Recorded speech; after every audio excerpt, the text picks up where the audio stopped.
Kumusta mga kasaliksik? Sa patuloy na pag-init ng sitwasyon sa Red Sea, isinagawa ng Estados Unidos ang isang matinding opensiba laban sa mga Houthis, isang armadong grupo mula sa Yemen na kilala sa kanilang patuloy na pag-atake sa mga barko na dumadaan sa rehiyon. Ang serye ng airstrikes ng US ay naglalayong durugin ang mga kakayahan ng Houthis sa pag-atake sa mga sasakyang pandagat, partikular na ang kanilang missile sites at iba pang mahalagang infrastruktura.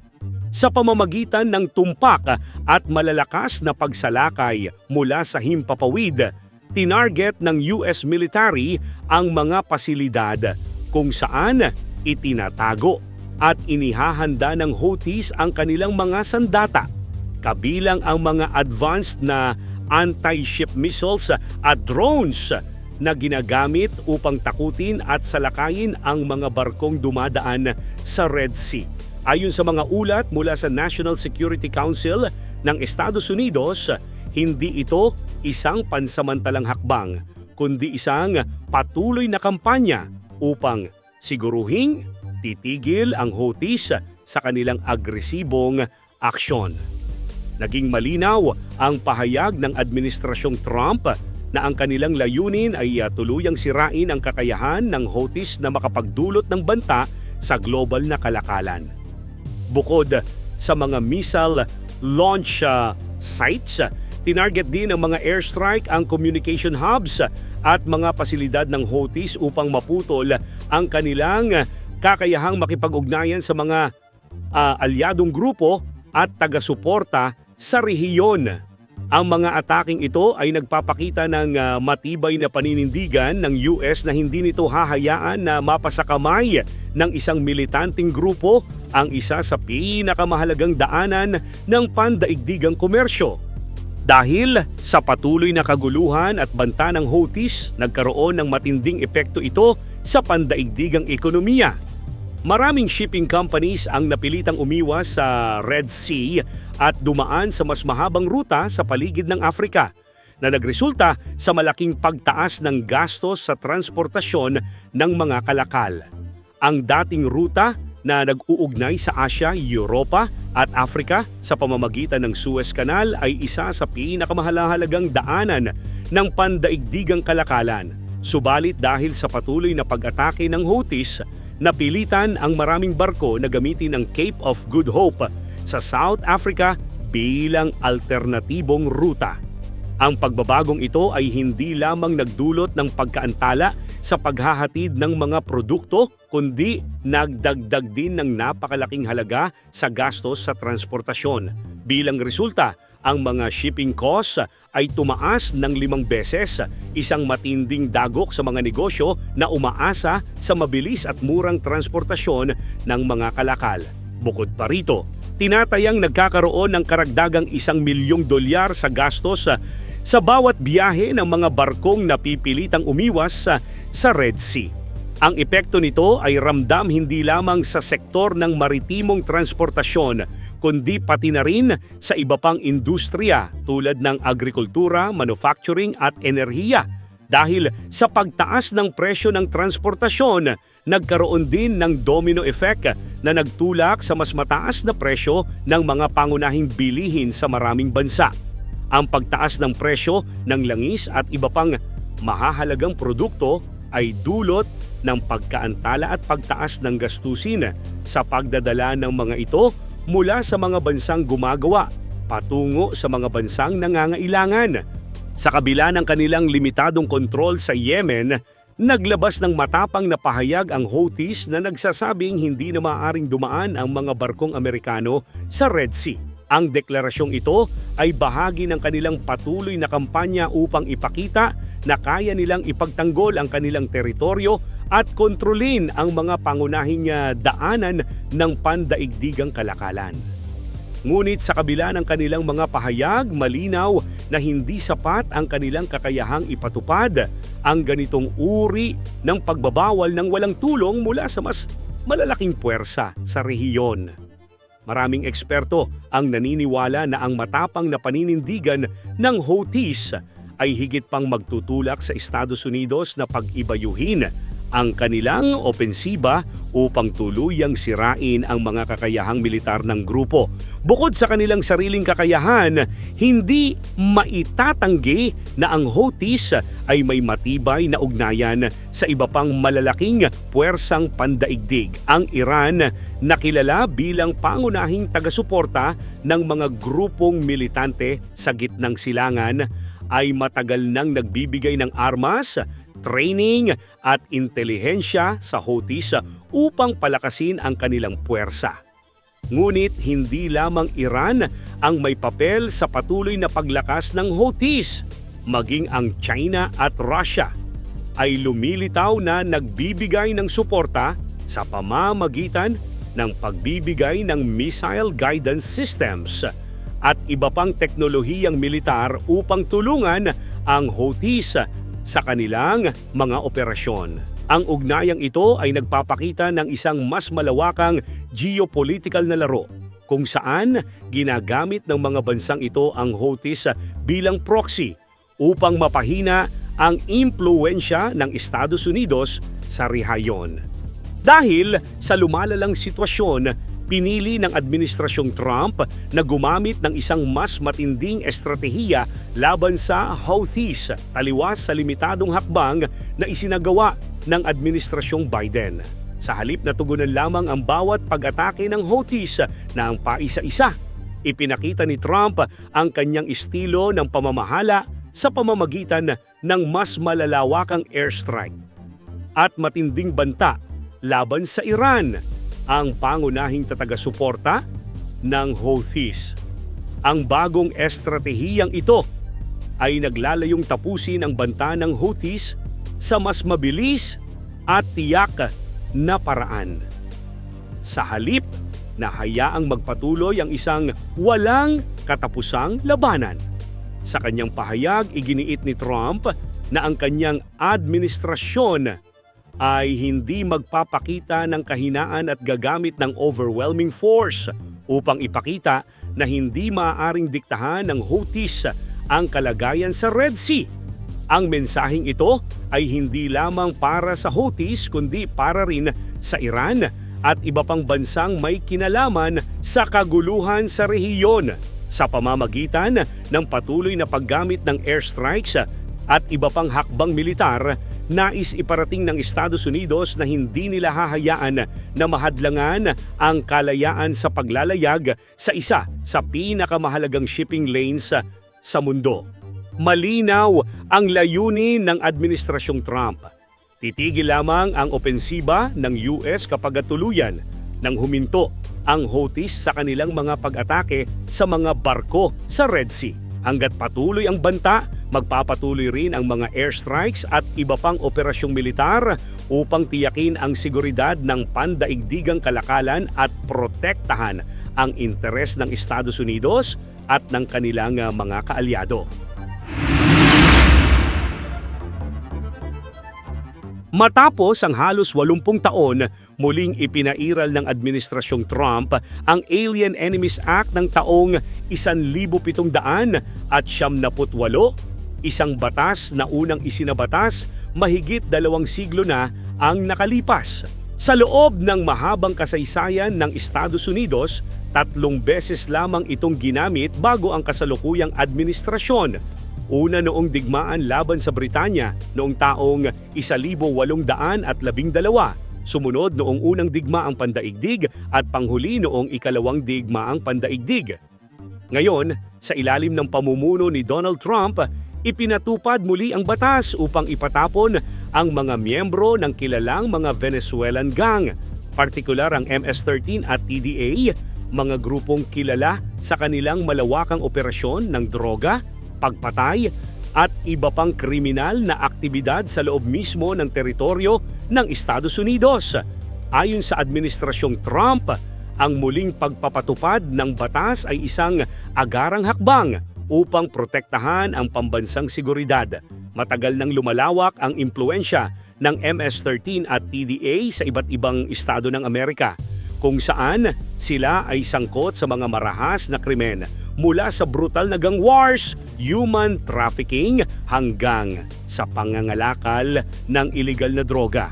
Ayon sa datos ng Department of Homeland Security, libo-libong miyembro ng mga grupong ito ang kasalukuyang nasa Estados Unidos. Marami sa kanila ay iligal na pumasok sa bansa mula sa Central at South America. Upang labanan ang lumalalang problema ng gang violence, direktang ginamit ng Administrasyong Trump ang Alien Enemies Act upang agarang maipatapon ang mga miyembro ng TDA pabalik sa kanilang bansang pinagmulan. Ang unang deportasyon ay naganap ng walang anunsyo sa publiko. Sa madaling araw, isang grupo ng mga miyembro ng TDA ang isinakay sa isang eroplanong patungong El Salvador.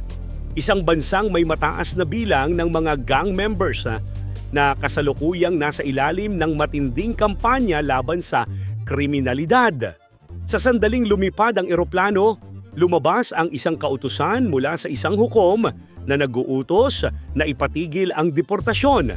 Gayunpaman, nang dumating ang nasabing kautusan, nasa himpapawid na ang eroplano at ilang oras na lang ay lalapag na ito sa destinasyon. Ang pangyayaring ito ay nagdulot ng matinding kontrobersya at nagbukas ng usapin tungkol sa limitasyon ng kapangyarihan ng hudikatura laban sa mga hakbang ng ehekutibo sa usaping pambansang seguridad.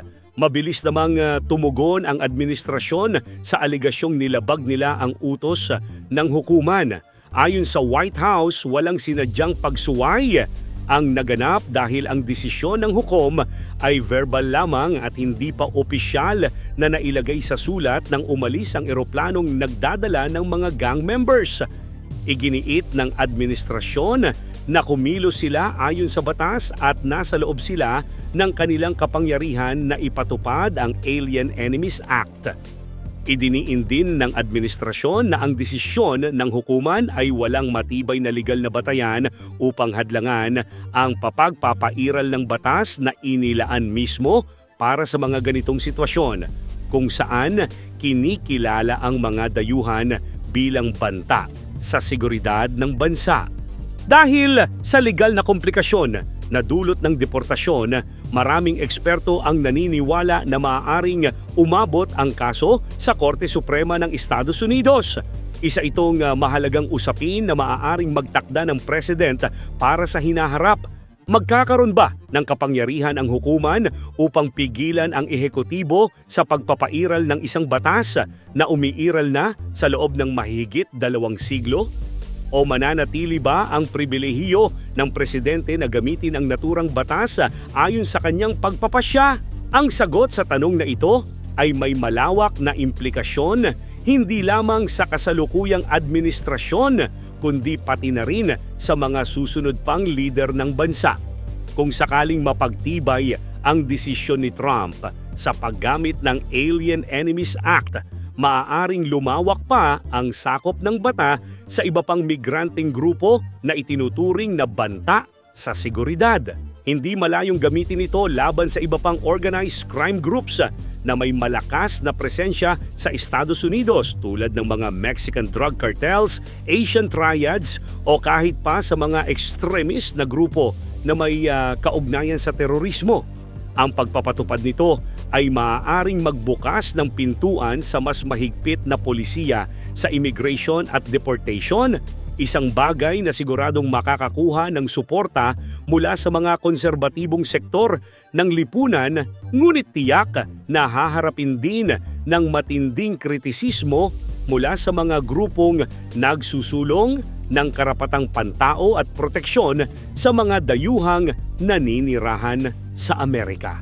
Habang patuloy na tumataas ang tensyon sa pagitan ng hudikatura at ehekutibo, hindi maiiwasan na lumabas ang mas malalim na usapin tungkol sa balanse ng kapangyarihan sa pamahalaan. Ang paggamit ni Trump sa Alien Enemies Act ay hindi lamang simpleng hakbang upang labanan ang kriminalidad, kundi isa ring malakas na pahayag tungkol sa kanyang administrasyon. Isang pamahalaang hindi matatakot gumamit ng matitinding hakbang upang tiyakin ang seguridad ng bansa. Ngunit kasabay nito, lumilikha rin ito ng pangamba na maaaring abusuhin ang kapangyarihan ng Estado laban sa mga dayuhang nasa teritoryo ng Estados Unidos, lalo na kung walang malinaw na legal na gabay sa pagpapatupad ng batas. Sa kabila ng lahat ng ito, isang bagay ang malinaw. Hindi pa tapos ang usapin tungkol sa muling paggamit ng Alien Enemies Act. Habang patuloy ang diskusyon sa legalidad at etikal na aspeto ng deportasyon ng mga gang members, patuloy ding nakamasid ang buong mundo sa kung paano magtatapos ang kontrobersyang ito. Ang magiging desisyon ng Korte Suprema sa hinaharap ay hindi lamang makakaapekto sa kasalukuyang sitwasyon, kundi posibleng magtakda ng bagong pamantayan sa paggamit ng kapangyarihan ng ehekutibo pagdating sa usaping pambansang seguridad.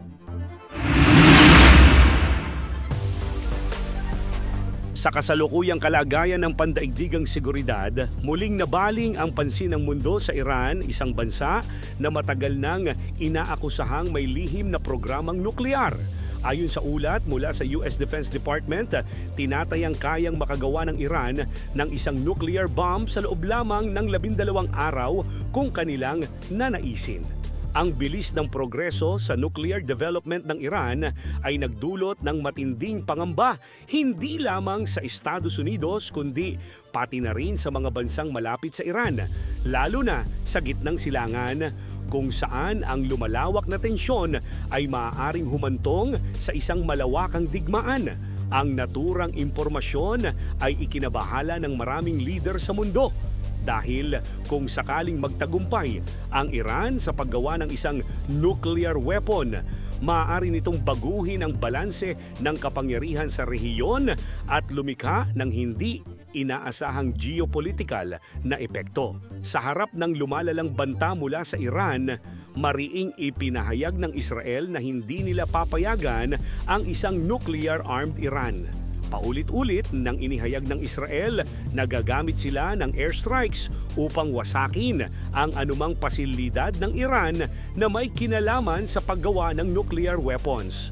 Hindi ito ang unang pagkakataon na nagpahayag ng ganitong paninindigan ang Israel.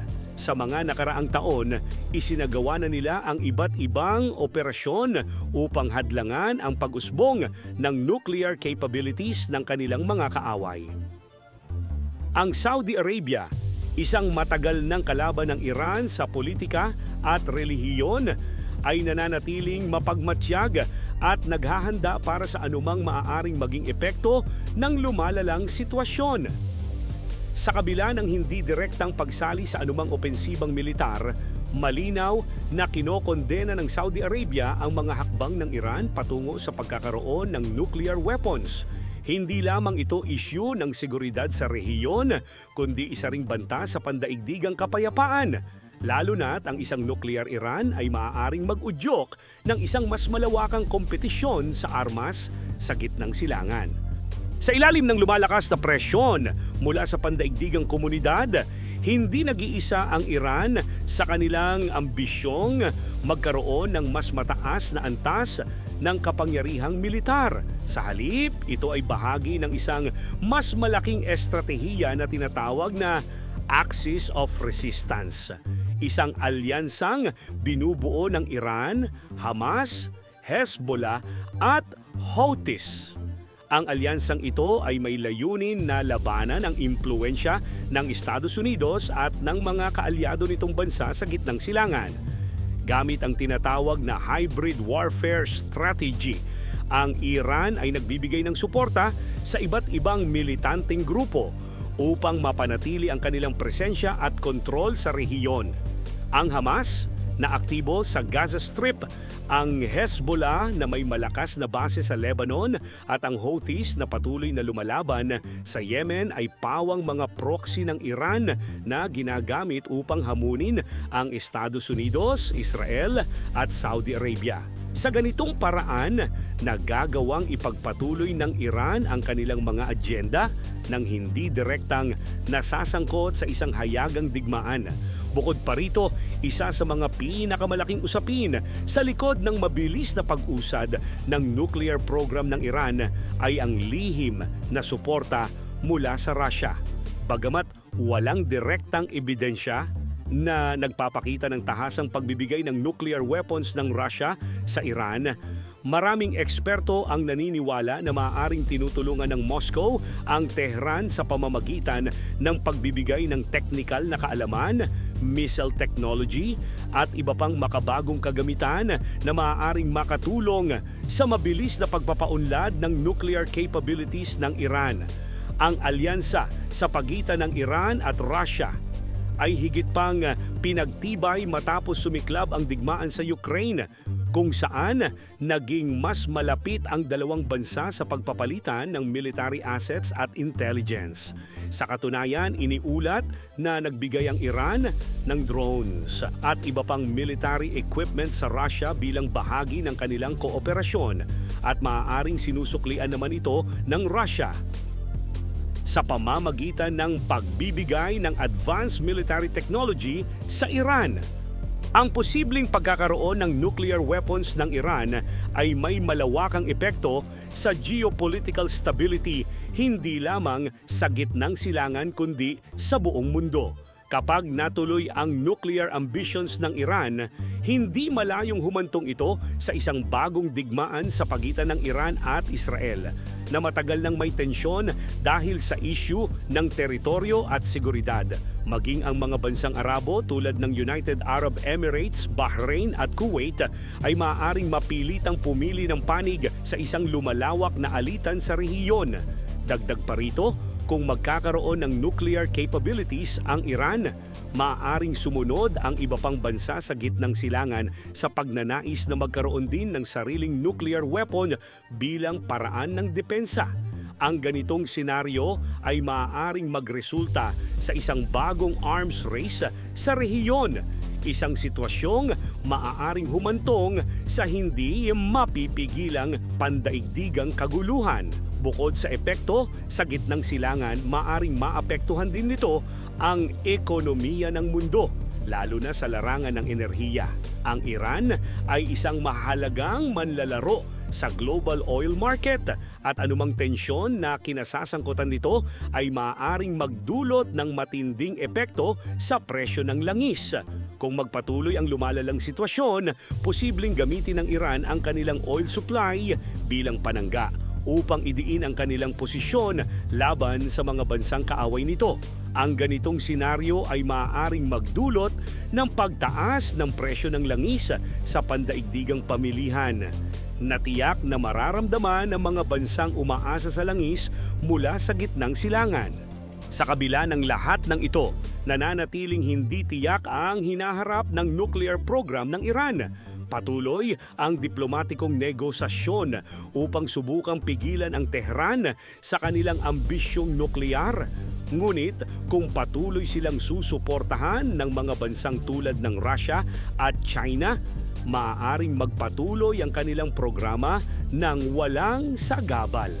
Sa harap ng lumalalang tensyon, isang bagay ang sigurado: ang pagkakaroon ng nuclear weapons ng Iran ay isang banta hindi lamang sa gitnang silangan kundi sa buong mundo. Ang magiging tugon ng Estados Unidos, Israel at mga kaalyado nito sa mga darating na buwan ay maaaring maging susi sa pagpigil o lalo pang pagpapalala ng krisis na ito.